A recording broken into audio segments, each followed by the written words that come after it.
किसान साथियों राम राम। आशा करता हूँ आप सब ठीक ठाक हो। साथियों, आज हम चर्चा करने जा रहे हैं कि भारत के अंदर कौन से अनाज की कितनी कमी है और उस कमी का भारत की जनता पर क्या असर देखने को मिल रहा है।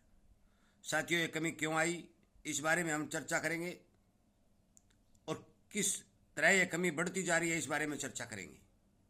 इसलिए आपसे विनय निवेदन करता हूँ कि आप वीडियो को पूरा देखकर, यदि आपको वीडियो पसंद आता है तो आप ज़्यादा से ज़्यादा लोगों तक शेयर करके सरकार तक इस वीडियो को पहुंचाने की कोशिश करें, सरकार के उन नुमाइंदों तक पहुंचाने की कोशिश करें, ताकि उन्हें उनकी आंखें खुले, उसकी नींद टूटे और वो किसान की सुध ले।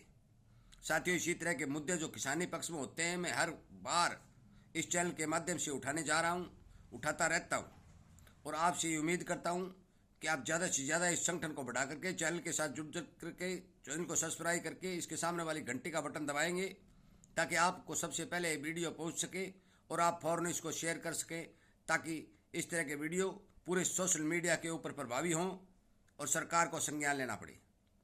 साथियों, खबर निकल के आ रही है कि सरकार बहुतायत मात्रा में विदेशों से अनाज मंगा रही है और ये एक सच्चाई है।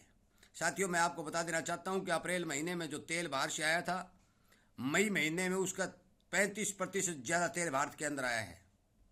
अब बाहर से चना मंगाया जा रहा है, दालें मंगाई जा रही है और अब आप सभी को पता है भी गेहूं को बाहर से मंगवाने की भी योजना बनाई जा रही है। बाहर से अनाज मंगवा करके भारतीयों को खिलाना, क्या ये बुद्धिमत्ता है? क्या इसमें सरकार का फेलियर नहीं है?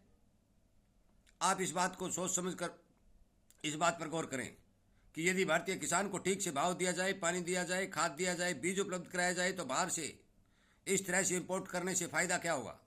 सरकार को बहुत नुकसान हो रहा है, क्योंकि बिना इंपोर्ट ड्यूटी जो सामान बाहर से सरकार मंगा रही है, सरकार के राजस्व को बहुत बड़ा घाटा हो रहा है और किसान को जिनसों के भाव नहीं मिलने के कारण किसान को मारा जा रहा है।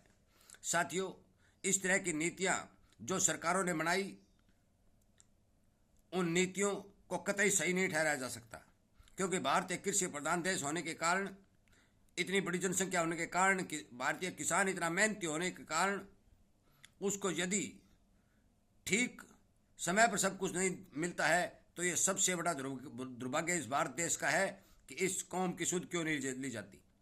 और जब जब किसान की अनदेखी हुई है, भारत में अनाज की भरपूर मात्रा में कमी आई है। सरकार इंपोर्ट ड्यूटी घटा देती है, भाव मर जाते हैं, बाहर से मंगवा लेती है, भाव मर जाते हैं। ये कोई साथियों अच्छा कतई कदम नहीं माना जा सकता।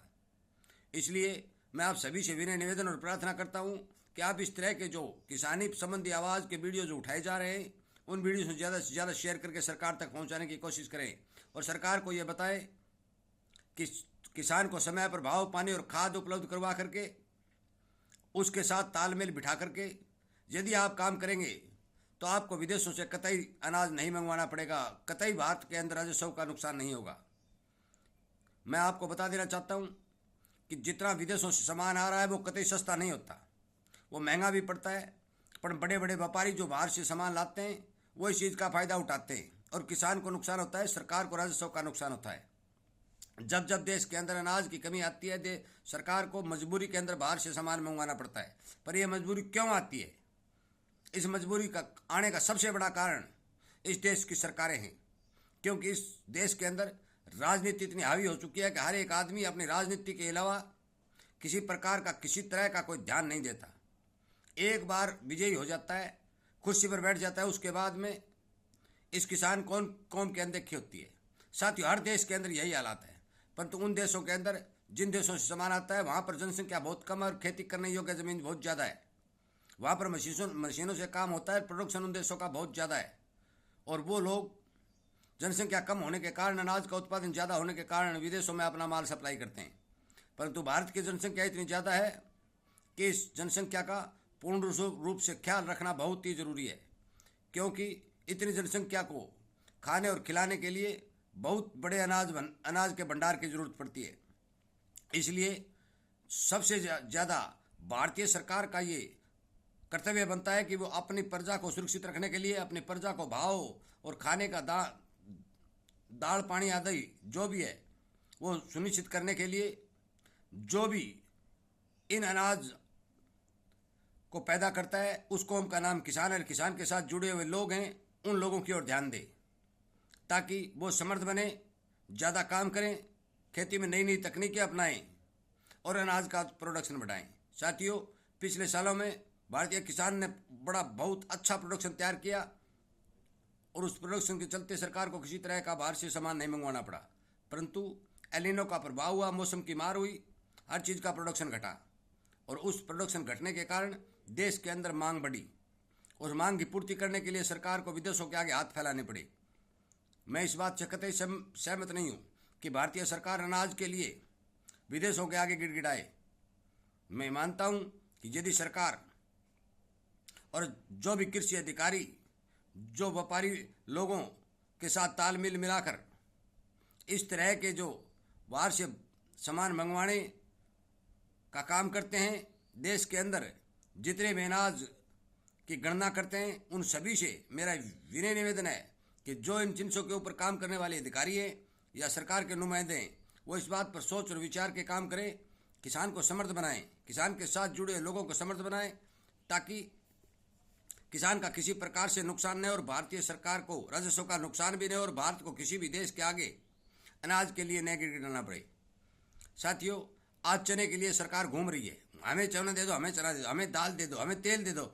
साथियों, ये विडंबना क्यों आई? इसका सबसे बड़ा कारण सरकारी नीतियाँ हैं। क्यों? सरकार ने किसान को जिस चीज़ की जरूरत थी उस चीज़ पर ध्यान नहीं दिया। श्री अटल बिहारी वाजपेयी जी ने नदियों के एकीकरण की जो बात की थी, उस प्रोजेक्ट को जोड़ने की बात की थी, उस प्रोजेक्ट पर बहुत ही धीमा कार्य चल रहा है। उस कार्य को बढ़ाने के लिए सरकार को पूर्ण रूप से ध्यान देना चाहिए। सरकार देश के अंदर नकली खाद और बीज बेचने वालों पर अंकुश लगाना चाहिए।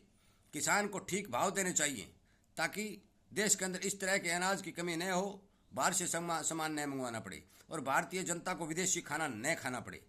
साथियों, साथ में ही इस तरह की भी खबर निकल के आ रही हैं कि जीएम जो फसलें, जिस तरह से मक्का आदि जो प्रोडक्शन ज़्यादा देती हैं, उन फसलों के ऊपर भी सरकार को विचार करना चाहिए कि जीएम का विस्तार यदि सही है और ये कामयाब है तो भारत देश के अंदर करना चाहिए ताकि किसान का प्रोडक्शन बढ़े और देश को आत्मनिर्भर बनने में मदद मिले। साथियों, मैं आपको बता देना चाहता हूँ, चाहे दाल हो चाहे तेल हो, दोनों ही मामलों के अंदर देश अभी तक आत्मनिर्भर नहीं है। देश के अंदर मौके के ऊपर 2.5 करोड़ टन तेल की मांग है, परंतु देश के अंदर तेल वाली फसलों से तेल केवल 100-125 करोड़ टन ही निकल पाता है। इसलिए हमें इसका प्रोडक्शन बहुत ज़्यादा बढ़ाने की ज़रूरत है, परंतु ये प्रोडक्शन तभी बढ़ेगा तब सरकार इसके ठीक भाव देगी, सरकार किसानों का साथ देगी। यदि ठीक भाव नहीं मिलेंगे तो किसान जिस जिन्स के ज़्यादा भाव होंगे उस तरफ डाइवर्ट हो जाएगा। और ये खबर निकल के आ भी रही हैं कि सोयाबीन का किसान तुअर की ओर डाइवर्ट हो रहा है, नरमा का किसान मूंगफली और मूंग मोट की ओर डाइवर्ट हो रहा है। इस तरह का फेरबदल होना ये सरकारी नीतियों का फेलियर माना जाता है। इसलिए कृपया करके आप इस बात को समझें और ज़्यादा से ज़्यादा इस वीडियो को शेयर करके सरकार तक पहुंचाने की कोशिश करें। कई भाई यही कहेंगे कि ताऊ जी आप सरकार को दोष बार बार देते हो। मैं सरकार को दोष कतई नहीं देता। सरकार की नीतियाँ जो गलत बनाई गई उन नीतियों को दोष दे रहा हूँ, चाहे किसी भी पार्टी को सरकार हो। पर उस सरकार का ये परम कर्तव्य बनता है कि ज़मीनी से जुड़े हुए किसानी वर्ग की, किसान के साथ काम करने वाले वर्ग की, छोटे व्यापारी की, छोटे दुकानदार की वो रक्षा करे, उन्हें उसकी मदद करे। बड़े व्यापारी और बड़े उद्योगपतियों के पीछे फिरने से या उनकी ज़्यादा मदद करने से देश को समर्थ नहीं बनाया जा सकता। ये देश को समर्थ बनाना है और देश को आगे ले जाना है तो छोटे स्तर पर काम करके छोटे से छोटे आदमी को बड़ा करना पड़ेगा। और ये काम सरकार कर सकती है, एक आदमी का या 2 आदमी या आम जनता नहीं कर सकती। इसलिए सरकार से विनती करना, सरकार से प्रार्थना करना और सरकार के सामने अपनी आवाज़ को उठाना हमारा कर्तव्य बनता है। और इस कर्तव्य को पूरा करने के लिए वीडियो बना करके आप तक ये वीडियो पहुंचाने का मेरा यही लक्ष्य है कि आप ज़्यादा से ज़्यादा इस वीडियो को शेयर करके सरकारी अधिकारियों तक पहुंचाने की कोशिश करें और ये सुनिश्चित करें कि सरकार की आंखें खुलें, सरकार इस बारे में विचार करे और किसान की मदद करे। वीडियो सुनने के लिए, चैनल को प्यार और स्नेह देने के लिए, लाइक करने के लिए और चैनल के साथ जुड़ करके संगठन को बढ़ाने के लिए आपका बहुत बहुत धन्यवाद।